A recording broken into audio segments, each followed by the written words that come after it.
नमस्कार साथियों, आज हम यूपी बोर्ड क्लास 12 जो एक्सीलेंट बुक है आपकी ग्रामर की, उसमें से प्रीपोजिशन की एक्सरसाइज को सॉल्व करेंगे और काफ़ी डिटेल में आपको मैं इन्हें बताने का प्रयास करूंगा। टाइम अवश्य लगेगा, लेकिन आज आप इस वीडियो को देख लेते हैं तो आपको बहुत कुछ सीखने को मिलेगा। डिटेल में आपकी थ्योरिकल क्लासें बहुत जल्दी ही शुरू होंगी, क्योंकि अभी गर्मी ज़्यादा है तो हमें थोड़ा सा दिक्कत होती है, क्योंकि जब वीडियो बनाते हैं तो आप लोग उसकी आवाज़ सुनेंगे तो आपको वीडियो थोड़ा सा सही नहीं लगेगा। तो चलिए, आपका पहला क्वेश्चन दिया है, देख सकते हैं। He complained for Ram's behaviour to the teacher. अब फ्रेंड्स, यहाँ जो आपका फिक्स्ड प्रपोजिशन से एरर है, फिक्स्ड प्रपोजिशन से आपके जो एरर पूछे जाते हैं, जर्नल प्रीपोजिशन हो सकता है, फिक्स्ड प्रपोजिशनल हो सकता है, या आपका फ्रेजल वर्ब संबंधी हो सकता है, या आपका सुपरफ्लुअस होता है। क्या होता है फ्रेंड्स? सुपरफ्लुअस, जिन्हें आगे की वीडियोज में मैं आपको बताऊंगा। तो यहाँ जो कंप्लेन है, जो आपका कंप्लेन एज अ वर्ब की तरह यूज होता है, किसकी तरह यूज होता है फ्रेंड्स? वर्ब, यानी कि वर्ब की तरह यूज होता है।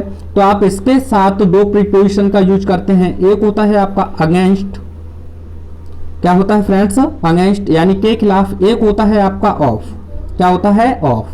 अगर फ्रेंड्स आप किसी व्यक्ति के बारे में कंप्लेन करते हैं, यानी समवन, किसी व्यक्ति के बारे में वहां शिकायत कर रहे हैं, तो आपको अगेंस्ट का प्रयोग करना होगा। अगर आप किसी समथिंग, यानी किसी वस्तु के बारे में शिकायत कर रहे हैं, तो वहां ऑफ का प्रयोग करेंगे। इसके साथ एक और कॉन्सेप्ट आपका तैयार होता है, जब कंप्लेन को आप कंप्लेंट एज अ नाउन की तरह यूज करते हैं, कंप्लेंट एज अ नाउन की तरह यूज करते हैं, तो इसके साथ जो आपका प्रीपोजिशन रहेगा फ्रेंड्स, वह रहेगा विद। क्या रहेगा? विद रहेगा। आई होप आपको इतना समझ में आया होगा। आप चाहें तो इसका एक स्क्रीनशॉट ले लें। Complain as a verb use करते हैं और किसी व्यक्ति के बारे में शिकायत करेंगे तो अगेंस्ट लिखेंगे। अगर किसी वस्तु के बारे में शिकायत करेंगे तो ऑफ लिखेंगे। जब आप कंप्लेन को एज अ नाउन बना देंगे कंप्लेंट, तो आप उसके साथ प्रीपोजिशन विद का यूज करेंगे। तो चलिए फ्रेंड्स, इस क्वेश्चन को देखते हैं। तो देखिए, राम के बारे में, जो आपका व्यक्ति है, इसके बारे में कंप्लेन की गई है, तो इसमें जो आपका एरर होगा वह या फॉर के स्थान पर अगेंस्ट हो जाएगा। क्या हो जाएगा फ्रेंड्स? अगेंस्ट हो जाएगा। अगला क्वेश्चन है, बहुत अच्छे से आपको देखने का प्रयास करना है कि he was absent at the examination. और फ्रेंड्स, काफी बेहतरीन क्वेश्चन है। अगर आप लोग देखने का इसे प्रयास करें तो फ्रेंड्स, मैं आप लोगों के सामने एक क्वेश्चन लिखता हूं कि he was absent in the class yesterday, यानी कि वह क्लास में कल अनुपस्थित था। बताइए मेरे को यह सेंटेंस सही लिखा है या गलत लिखा हुआ है? बताने का प्रयास करें वीडियो को रोककर। तो फ्रेंड्स, यहाँ देखें, आप लोगों को हिंदी में तो सही लगा हुआ कि वह कल क्लास में अनुपस्थित था। अब फ्रेंड्स, एक बात बताइए, वो क्लास में था तो वह अनुपस्थित कैसे हुआ? क्लास में था, यानी वो कह रहा है कि वह कल क्लास में अनुपस्थित था। फ्रेंड्स, वह क्लास में था तो वह अनुपस्थित कैसे था? इस कॉन्सेप्ट को मैं यहाँ आपको ध्यान से समझाने का प्रयास करूंगा। इस क्वेश्चन को भी सही करके आपको कमेंट में भेजना है, और वह समझने के बाद एक आपके लिए एब्सेंट, क्या लिखा हुआ है फ्रेंड्स? एब्सेंट। जैसे ही यह एक एडजेक्टिव की तरह कार्य करेगा, किसकी तरह कार्य करेगा? एडजेक्टिव की। तो इसके साथ आपका फिक्स प्रीपोजिशन होता है फ्रॉम। क्या होता है? फ्रॉम। तो देखिए, वॉज के बाद एब्सेंट है जो एक एडजेक्टिव की तरह कार्य कर रहा है, तो यहाँ एट के स्थान पर आपका फ्रॉम होना चाहिए। क्या होना चाहिए फ्रेंड्स? फ्रॉम। लेकिन एब्सेंट जैसे ही एक ट्रांजिटिव वर्ब की तरह कार्य करता है, किसकी तरह कार्य करता है? ट्रांजिटिव वर्ब की तरह कार्य करता है। तो फ्रेंड्स, इसके साथ एब्सेंट के तुरंत बाद हमें पहले हिमसेल्फ लिखना होगा। एब्सेंट के तुरंत बाद हमें पहले हिमसेल्फ या फिर हरसेल्फ, टोटली बात करूं माई सेल्फ, तो आपको रिफ्लेक्सिव प्रोनाउन का प्रयोग करना होगा। किसका प्रयोग करना होगा फ्रेंड्स? रिफ्लेक्सिव प्रोनाउन का। आइए, तो माई सेल्फ हो जाएगा, ही है तो हिमसेल्फ हो जाएगा। जैसे मैं क्वेश्चन के हिसाब से आपको बताऊंगा, ट्रांजिटिव वर्ब आया है, उसके बाद आपको रिफ्लेक्सिव प्रोनाउन लिखना होगा, फिर उसके बाद आपको फ्रॉम का प्रयोग करना होगा। किसका यूज करना होगा? फ्रॉम का। तो आपको आपने यहाँ तो एट के स्थान पर क्या लिख दिया? फ्रॉम लिख दिया, यह भी सही हो गया। अब reflexive pronoun as a transitive verb देखें तो हम लिख सकते हैं he absented in the class. तो फ्रेंड्स, यह सेंटेंस भी आपका गलत है। तो अब आप कहेंगे कि सही कीजिए इसे। तो आप देखें, एब्सेंटेड एज अ वर्ब की तरह यूज की गई है, ट्रांजिटिव वर्ब की, तो आपको यहाँ पहले हिमसेल्फ लिखना होगा। ही के अकॉर्डिंग क्या लिखना होगा? हिमसेल्फ। अब हिमसेल्फ आपने यहाँ लिख दिया है, उसके बाद आपको यहाँ इनके स्थान पर फ्रॉम का प्रयोग करना होगा। किसका प्रयोग करना होगा? फ्रॉम। आपको बहुत अच्छे से ये बात क्लियर हुई होगी। चलिए अगले क्वेश्चन को देखते हैं। I prefer milk then tea. तो फ्रेंड्स आपका प्रेफर हो गया, प्रेफरेबल हो गया, प्रेफर हो गया या प्रेफरेबल हो गया, इनका मतलब होता है दो में से किसी एक को अधिक पसंद करना। सीनियर, जूनियर, जो भी आई ओ आर वाले आपके लैटिन एडजेक्टिव हैं, अगर वो कंपैरेटिव की तरह यूज किए गए हैं तो इन सभी के साथ हम कंजंक्शन देन का प्रयोग नहीं करते हैं, बल्कि प्रीपोजिशन टू का प्रयोग करते हैं। किसका प्रयोग करते हैं? प्रीपोजिशन टू का। तो देन नहीं रहेगा, यहाँ क्या होगा आपका? टू होगा। तो यह हो जाएगा I prefer milk to tea. अगला क्वेश्चन है she resembles to her father. अब फ्रेंड्स यहाँ रिसेंबल या कुछ लोग रिजेंबल भी पढ़ते हैं, तो फ्रेंड्स यह अपने आप में टू लुक लाइक होता है। क्या होता है? टू लुक लाइक, यानी किसी के समान दिखाई देना। तो फ्रेंड्स इसमें पहले से ही प्रीपोजिशन लगा हुआ है, तो इसके साथ हम किसी भी प्रीपोजिशन का प्रयोग नहीं करेंगे, इसीलिए हम टू को यहाँ से रिमूव कर देंगे। सी रिसेंबल्स हर फादर। अगला क्वेश्चन है the teacher is angry at the student. Friends angry के साथ दो फिक्स्ड प्रपोजिशन होते हैं, एक होता है आपका विद और एक होता है एट। विद का प्रयोग जब हम करते हैं किसी व्यक्ति से नाराज हो, यानी कि किसी व्यक्ति से नाराज हो, वहां हम किसका प्रयोग करेंगे? विद का।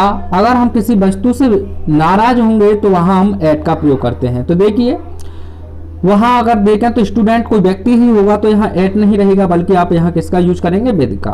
The teacher is angry with the student. Clear हुआ होगा। अगला क्वेश्चन देखिए द कमिटी कंसिस्टेंट 10 मेंबर्स। तो फ्रेंड्स कंसिस्टेंट, इसके साथ आप प्रीपोजिशन ऑफ का फिक्स प्रपोजिशन तो ऑफ का प्रयोग करते हैं। The committee consisted of 10 members. ठीक है फ्रेंड्स। अगला क्वेश्चन देखिए, यहां आपको एक बेहतरीन पॉइंट मिलेगा। He reached to the railway station in time. अगर फ्रेंड्स आप फिजिकली रूप से कहीं जा रहे हैं और वहां आपका रीच वर्ब आया है, तो इसके साथ किसी भी प्रीपोजिशन का प्रयोग नहीं करेंगे। लेकिन आपको किसी पॉइंट तक पहुंचना चाहते हैं, जैसे कि मुझे कहना है कि he reached to that point. तो फ्रेंड्स यहाँ फिजिकली नहीं पहुंचे हैं, बल्कि यहाँ आप लोग देखें थोड़ा ध्यान से, तो यहाँ उसने उस बिंदु तक पहुंचने की बात की गई है, यानी कि उस बिंदु तक पहुंचने की बात की गई है। तो ऐसी स्थिति में आप टू का प्रयोग कर सकते हैं। किसका प्रयोग कर सकते हैं फ्रेंड्स? टू का प्रयोग कर सकते हैं। चलिए अगले क्वेश्चन को देखिए। अगला जो क्वेश्चन दिया है आप लोगों को वह देख सकते हैं। अगला क्वेश्चन है एक minute friends, he is senior then you. अब फ्रेंड्स देखें मैंने अभी बताया कि जिनमें आयु और आता है, अगर वह लैटिन एडजेक्टिव और कंपैरेटिव की तरह यूज किए गए हैं, तो उनके साथ कंजंक्शन देन नहीं बल्कि प्रीपोजिशन टू का प्रयोग करते हैं। तो क्या हो जाएगा आपका? टू। अगला क्वेश्चन है he jumped in the river. Friends in और इनटू में अंतर क्या होता है? पहले इनटू को समझते हैं। तो फ्रेंड्स इनटू जो होता है डिस्प्लेसमेंट के लिए प्रयोग किया जाता है। किसके लिए प्रयोग किया जाता है? डिस्प्लेसमेंट के लिए प्रयोग किया जाता है। जैसे मान के चलिए कोई भी एक मेढक है, क्या है? मेढक। अगर वह इस स्थान को छोड़ने के बाद अगर वह कहीं दूसरे स्थान पर चला जाए, किसी दूसरे स्थान पर चला जाए, जैसे मान के चलिए यहाँ आपका कोई मेढक है और वो किसी दूसरे स्थान पर चले जाए, जैसे कि मान के चलिए यह आपका एक वेल है, अगर वह इसमें प्रवेश करने का प्रयास कर रहा है, इस वेल में, यह डिस्प्लेसमेंट होगा। इसीलिए गति में लोग ज्यादातर सिखा देते हैं कि गति का चक्कर नहीं है, जो डिस्प्लेसमेंट होगा अर्थात एक स्थान को छोड़कर वह दूसरे स्थान में जाएगा, तो ऐसी स्थिति में इनटू का प्रयोग करते हैं। तो आपको यहाँ क्या लिख देना है? इनके स्थान पर इनटू। क्या हो जाएगा? इनटू। अगला क्वेश्चन है don't laugh on the old man. तो फ्रेंड्स लाफ के साथ आपका फिक्स प्रपोजिशन होता है एट। क्या लिख देंगे? एट। अगला क्वेश्चन देखिए, please knock on the door before you enter the house. तो फ्रेंड्स नॉक के साथ भी आपका फिक्स प्रपोजिशन होता है, वह होता है eight.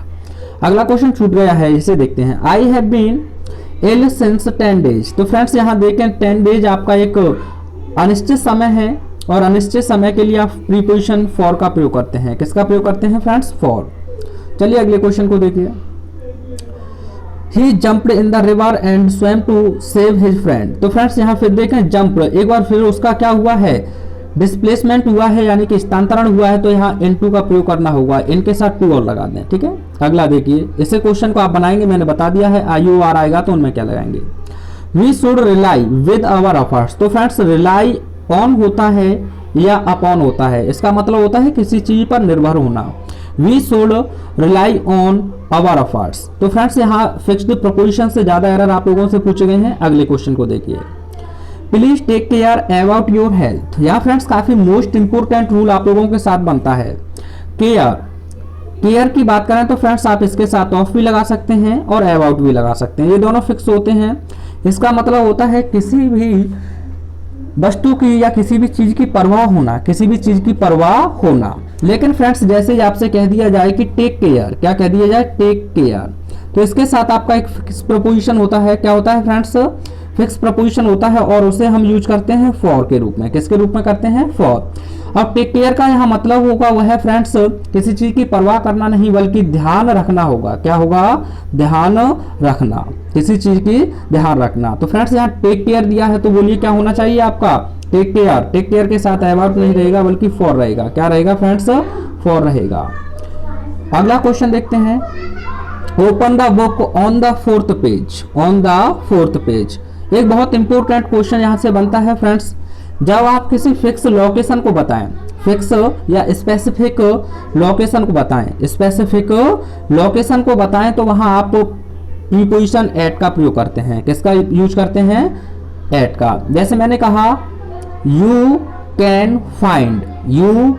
Find this answer page number 6, page number 6। तो ऐसी स्थिति में आपको लिखना होगा एट पेज नंबर 6। तो यहाँ फ्रेंड्स ऑन के स्थान पर क्या रहेगा आपका, एट, क्योंकि जब आप किताब खुलवा रहे हैं तो 4th पेज की बात कर रहे हैं तो वो एक स्पेसिफिक लोकेशन है और इस स्थिति में आपको एट का प्रयोग करना होगा।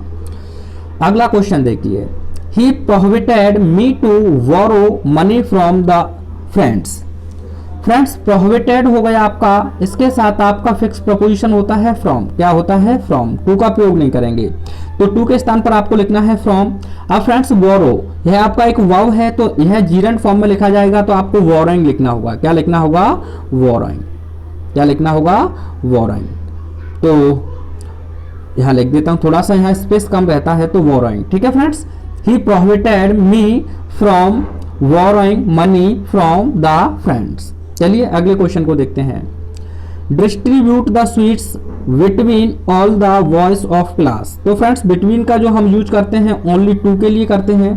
वह अगर अलग केस हैं जिन्हें मैं आपको बताऊंगा कि अलग केस में हम इन्हें कैसे यूज करते हैं, बिटवीन का 2 से ज्यादा के लिए भी। बिटवीन का प्रयोग ध्यान से सुन रहे हैं ना, बिटवीन का प्रयोग 2 से ज्यादा के लिए भी होता है। जैसे कहते हैं ना, ए सुन रहा है ना, तो यहाँ बिटवीन का प्रयोग नहीं होगा, 2 से ज्यादा है यहाँ तो अमंग का प्रयोग होगा। किसका होगा फ्रेंड्स, अमंग। तो अमंग से ही एक रिलेटेड क्वेश्चन इस बार एनडीए के पेपर में भी आया था, अमंग, अमंगस्ट, एमिड, एमिड्स। इन्हें मैं क्लियर कराऊंगा नेक्स्ट वीडियोज में। अगला क्वेश्चन है आपका,